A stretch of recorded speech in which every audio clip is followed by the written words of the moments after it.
నమస్కారం NSTV news కి స్వాగతం. నా పేరు సంధ్య. ముందుగా వార్తల్లోని ముఖ్యాంశాలు. నడిచే సీసీ రోడ్డు, పారే మురికి కాలువ, పెరిగే మొక్కలు, తినే బియ్యం కేంద్ర ప్రభుత్వ పథకాలే అని, రాష్ట్ర ప్రభుత్వాలు చెప్పుకోవడాలు మాత్రమే, నిధులు మాత్రం కేంద్ర ప్రభుత్వాలు అని మల్కాజ్గిరి పార్లమెంట్ సభ్యుడు ఈటెల రాజేందర్ అన్నారు. సోమవారం అల్వాల్ పట్టణ పరిధిలోని ఓ ప్రైవేట్ ఫంక్షన్ హాల్లో బీజేపీ కేంద్ర ప్రభుత్వం అభివృద్ధి సంక్షేమ పథకాలపై మీడియా సమావేశం నిర్వహించారు. ప్రధానంగా రోడ్లు, రైల్వే గేట్ల వద్ద ప్రమాదాలు జరుగుతున్నాయని, వాటి నివారణకు రైల్వే ట్రాక్ల వద్ద ఆర్యూబీలు, ఆర్ఓబీలు, జాతీయ రహదారులు, ఫ్లైఓవర్ బ్రిడ్జిలు కేంద్ర ప్రభుత్వ నిధులతో మంజూరైన అభివృద్ధి పనులని ఆయన తెలిపారు. పార్లమెంట్ స్థానం అనేక రైల్వే లైన్లకి, రైల్వే ఆస్తులకి, రైల్వే ఆఫీసులకి నిలయం. ఈవెన్ సికింద్రాబాద్ రైల్వే స్టేషన్ అయినా, south central railway GM office నుంచి మొదలుపెట్టి దాని వెనుక మొత్తం కొన్ని వందల ఎకరాలు, వేల ఎకరాలు రైల్వే క్వార్టర్స్ కావచ్చు, రైల్వే రీసెర్చ్ సెంటర్స్ కావచ్చు, రైల్వే వర్క్షాప్స్ కావచ్చు, దాని నిలయంగా ఉంది. ఒక మాటలో చెప్పాలంటే మొత్తం జిహెచ్ఎంసీ పరిధిలో వట్టి రైల్వే స్టేషన్లు లైన్ ఏమో బయట ఉంది, మిగతా అన్నీ కూడా ఇక్కడే ఉంది. నేను మొట్టమొదటిసారిగా పార్లమెంట్ సభ్యుని అయిన తర్వాత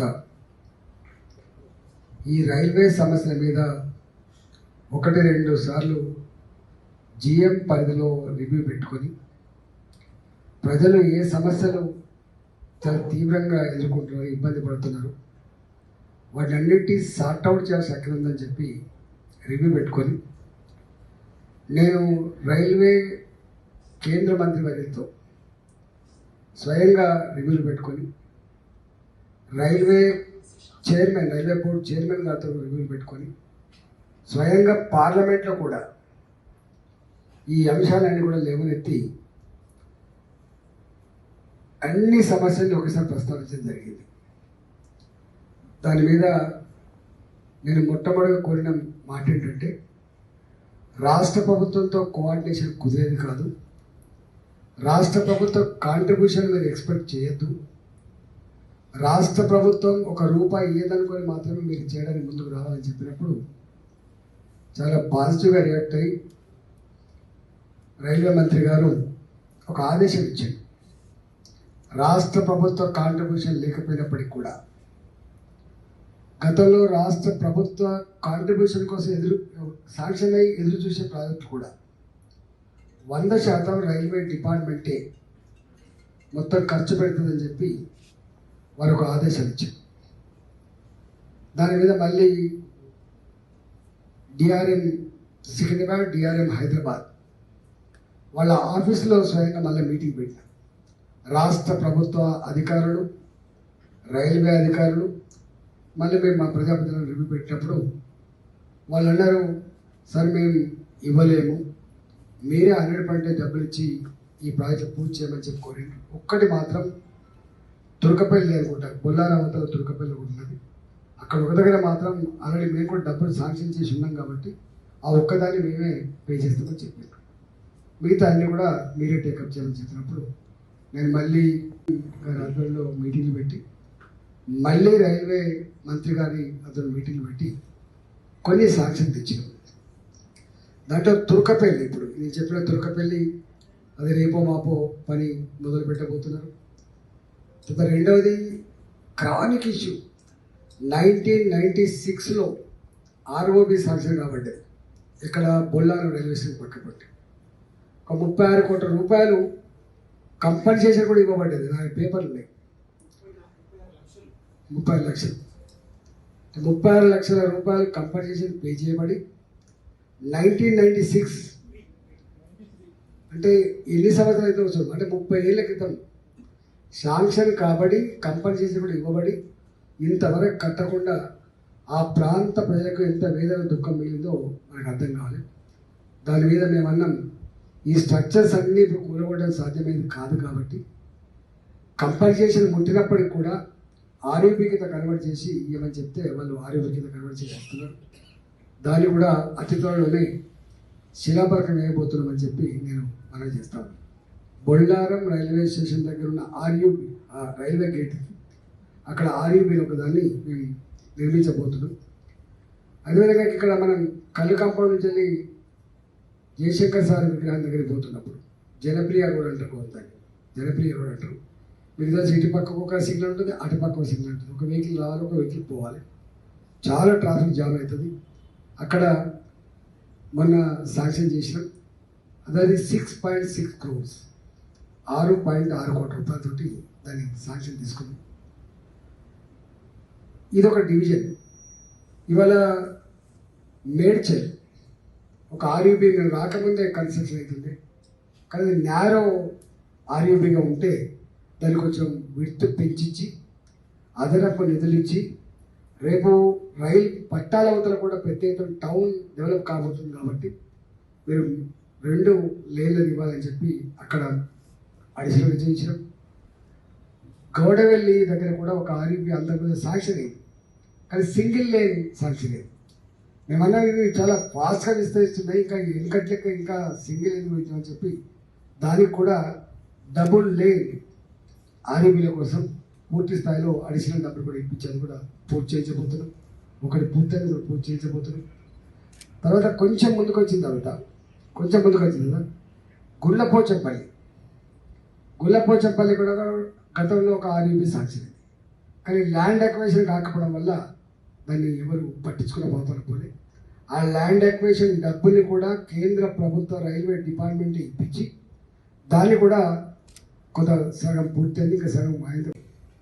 నేషనల్ హైవే వరంగల్ మీకు తెలుసు, అక్కడ వాళ్ళు అప్పుడు కట్టుకుంటూ పోతున్నప్పుడు మరి ఎట్లా ఎస్టిమేటేషన్లో ఏం చేసిందో తెలియదు, కానీ విపరీత యాక్సిడెంట్స్ అయితే ఎన్టీపీసీ చౌరస్తా మీకు రింగ్ రోడ్ ముందు ఇటు సిటీ వైపు ఎన్టీపీసీ చౌరస్తా ఉంటుంది.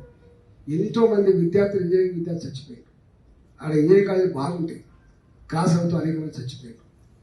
అదేవిధంగా మీరు రింగు దిగుతారు, గడికస్తా రింగు దిగితే అక్కడ చౌరస్తా ఉంటుంది, దిగంగానే చౌరస్తా ఉంటుంది. ఎంతమంది చచ్చిపోతారో మీరు చూసి అది మధ్య పోలీసులు పెట్టి కొంత కంట్రోల్ చేసి ప్రయత్నం చేస్తారు. ఇంకా కొంచెం దూరం పోగానే మైసమ్మ కుట్ట ఉంటుంది, కొంచెం ముందుకు పోగానే అక్కడ కూడా పెద్ద ఎత్తున చచ్చిపోతున్నారు. ఆ తర్వాత ఔషాపురం ఉంటుంది. అంటే ఈ 4 కిలోమీటర్లు 5 కిలోమీటర్ల పరిధిలో దాదాపుగా 10ల సంఖ్యలో ఇవాళ యాక్సిడెంట్స్ చచ్చిపోయి, దాని మీద నేను పార్లమెంట్లో మీద మాట్లాడాను. అయ్యా మీరు నేషనల్ హైవేస్ చేసిండ్రు, కానీ ఎందుకో ఇవి విస్మరించిండ్రు, దానివల్ల అసలు చచ్చిపోతున్నారు, అది మృత్యుకుహారాలుగా మారిపోయినాయి అని చెప్పి నేను 2-3 సార్లు పార్లమెంట్లో స్వయంగా మాట్లాడితే వెంటనే 102 కోట్ల రూపాయలతో ఈ 4 చౌరస్తాలలో ఇవాళ వాళ్ళు బ్రిడ్జెస్ కట్టబోతున్నారు. అవి టెండర్ లేకపోతున్నాయి, బ్రిడ్జెస్ కట్టబోతున్నారు. ఆ జీవోలు కూడా నేను మీకు అందజేసే ప్రయత్నం చేస్తాను. అట్లనే ఎల్బీ నగర్లో కూడా హైవే విస్తరణ జరుగుతుంది. మీకు ఐడియా ఉండాలి. 650 కోట్ల రూపాయలతోటి గడ్కరీ గారు ఇది బాగా కంజెషన్ అయిపోయింది, కొంత దూరం సిటీ దాటించే వరకనే పెట్టాలంటే లోకల్గా ఉన్నటువంటి ప్రజలంతా సార్ మీరు వేస్తున్నారు బాగానే ఉంది, కానీ మళ్ళీ క్రాసింగ్ దగ్గర కష్టమవుతుందని చెప్తే ఒక 260 కోట్ల రూపాయలు ఎక్స్ట్రా శాంక్షన్ కోసం ఇప్పించినాం. కానీ అక్కడ దానికి కూడా ఇంకా కొంచెం హడిస్తుంది. మా ఉద్దేశం ఏంటంటే నేషనల్ హైవేస్ నిర్మించినప్పుడు ఈ మళ్ళీ క్రాసింగ్ దగ్గర జరిగేటువంటి ఈ యాక్సిడెంట్స్ నివారణ కోసం అని చెప్పి మేము ప్రయత్నం చేస్తాను. ఏది ఏమైనా ఇలా కేంద్ర ప్రభుత్వ పరిధిలో ఉండే నేషనల్ హైవేస్ విషయంలో కావచ్చు, అదేవిధంగా రైల్వేస్ విషయంలో కావచ్చు, ఇలా కేంద్ర ప్రభుత్వ రంగ సంస్థలన్నీ ఇక్కడనే ఉన్నాయి.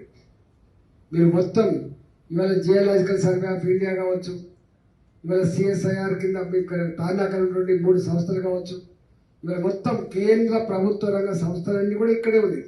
అది ఎన్ఎఫ్సి రూపంలో కావచ్చు, హెచ్ఏఎల్ రూపంలో కావచ్చు, అది హెచ్ఎంటీ రూపంలో కావచ్చు, ఐడిపి రూపంలో కావచ్చు, ఇవన్నీ కూడా ఇక్కడనే ఉన్నాయి. ఒకప్పుడు ఈ ప్రాంతం గొప్ప పారిశ్రామిక కేంద్రాలుగా వేలాది మందికి ఉపాధి కల్పించే కేంద్రాలుగా ఉన్న విషయం తెలుసు. దానికి ఎవరు పెద్ద పట్టించుకున్న పాపాలు పోలే.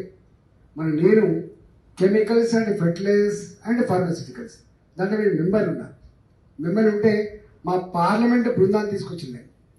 నేను ఏ కమిటీలో అయితే ఉన్నానో ఫార్మాస్యూటికల్ కమిటీలో మొత్తం పార్లమెంటు మొత్తం బృందాన్ని తీసుకొచ్చి ఐడిపిని మొత్తం చూపించి ఇంత గొప్ప 800 పైచలకు ఎకరాలు కలిగి ఒక 30-40 వేల కోట్ల రూపాయల ఆస్తులు కలిగినటువంటి ఈ సంస్థ ఒకప్పుడు దేశానికి ఆదర్శవంతంగా ఉండే మందులకు క్వాలిటీకి కానీ మందుల ధరలకు పెద్దన్న పాత్ర పోషించే ఐడిపిఎల్ దాన్ని కథం పట్టించిండు. ఇవన్నీ చెప్పి మొత్తం చూసి దాన్ని కొంత వచ్చింది. ఇన్ని సంవత్సరాలుగా ఎందుకు పట్టించుకోలేదని వాటికి ఇస్తారు. మళ్ళీ ఇది ఆక్రమించుకోవడం కాదు, వాళ్ళకి మేము వ్యతిరేకంగానే చెప్తున్నా. ఎట్లా ఉంటుంది సిస్టమ్, ఎట్లా పట్టించుకోరు, కనీసం చలనం కూడా ఉండదు. అక్కడ మొన్న నేను కూడా అప్పుడప్పుడు ఈ 1 year లోపలనే పోయేద్దాంపా ఎట్లుందని పోతే 25 నిమిషాలు 30 నిమిషాలు ఉంటుంది. మీరు కూడా పోయి ఉంటారు చాలాసార్లు. కొంపల్లి నుంచి వెళ్ళి బొల్లారం రావాలంటే ఒక్కోసారి గేట్ పడితే 30 నిమిషాలు. ఇక తెలిసిన వాళ్ళు అయితే పక్కకి వెళ్ళి కొట్టుకొని వస్తారు, కానీ తిరుమలలో అయితే అట్లే రావాలంటే గంట ఏదండి. కానీ పట్టింపు లేదు. ఒక గంట నిష్క్రియ పడతలు వాళ్ళు చూడండి. సిస్టమ్ ఎట్లుందో ఒకసారి చూడండి. అంతే. ఇంతవరకు నేను చేసిన వీళ్ళు ఊకలు వెళ్ళి పెడితే మేము చెప్పాల్సి వస్తుంది. కేంద్రం ఏమి ఇచ్చింది అన్నప్పుడు చెప్పాల్సి వస్తుంది, లేకపోతే అది కూడా చెప్పబోతుంటాం మేము. ఇలా నేను చెప్తున్నా కదా, మీకు మీరు అర్బనులు కాబట్టి మీకు తెలియదు. గ్రామీణ ప్రాంతాల్లో ఎలిగే బల్బు,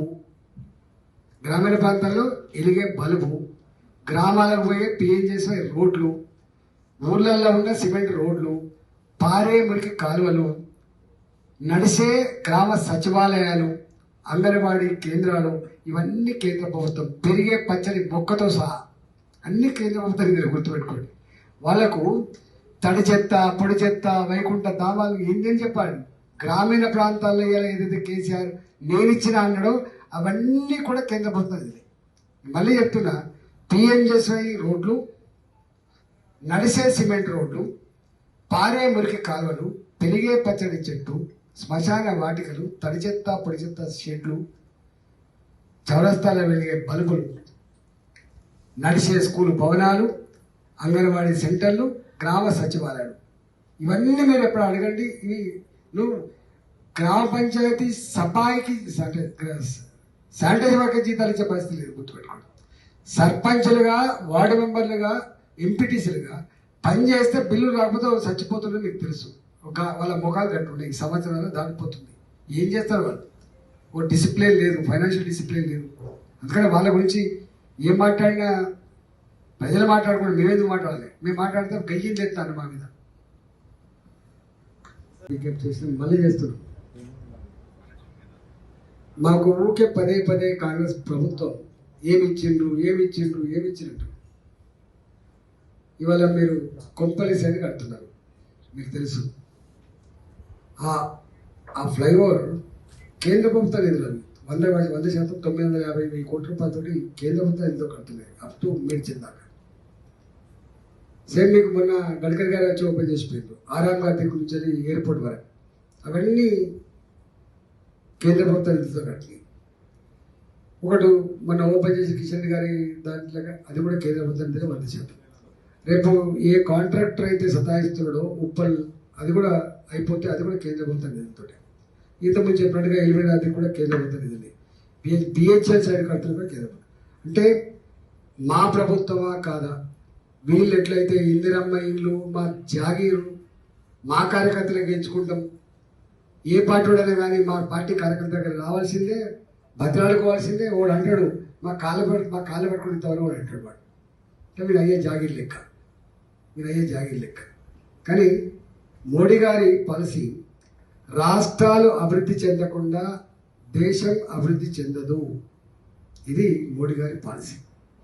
మా ప్రభుత్వం ఉందా లేదా కంటే కూడా భారతదేశంలో పౌరులకి సౌకర్యాలు కల్పిస్తాం అనేది ఇంపార్టెంట్. మీరు ఇంతకుముందు చెప్పినట్టుగా అమృత నగరాలు, స్మార్ట్ సిటీస్, ఇవన్నీ అందుకే తెచ్చారు. పెరిగిన జనాభాకి, అతివేగంగా అభివృద్ధి చెందుతున్నటువంటి అర్బనైజేషన్కి తగ్గట్టుగా రాష్ట్రాలు ప్రభుత్వాలు స్పందిస్తలేవు. డబ్బులు లేకపోవడం వలనో, అసెస్ చేయలేకపోవడం వలనో, కన్సర్న్ పెట్టకపోవడం వలనో, ఏ కారణాల వలనో అయితలేవని చెప్పి ఇవాళ కేంద్రం ఎక్కడో ఢిల్లీలో ఉన్న కేంద్రం నగరాల గురించి ఆలోచించే పరిస్థితి తప్ప రాష్ట్రంలో ఉన్నది మాత్రం ఆ పని చేస్తుంది. కానీ మూసి ప్రక్షాళన మాత్రం అంటారు. ఇవన్నీ మినిమం మీరు ఎక్కడైనా పడిగా కుత్బులా పోతే ఏడుస్తారు వాళ్ళు. నేను ఇంతకు చెప్పిన మోడల్ మీరు పోయిరండి ఎప్పుడైనా 30 ఏళ్ళుగా సమస్య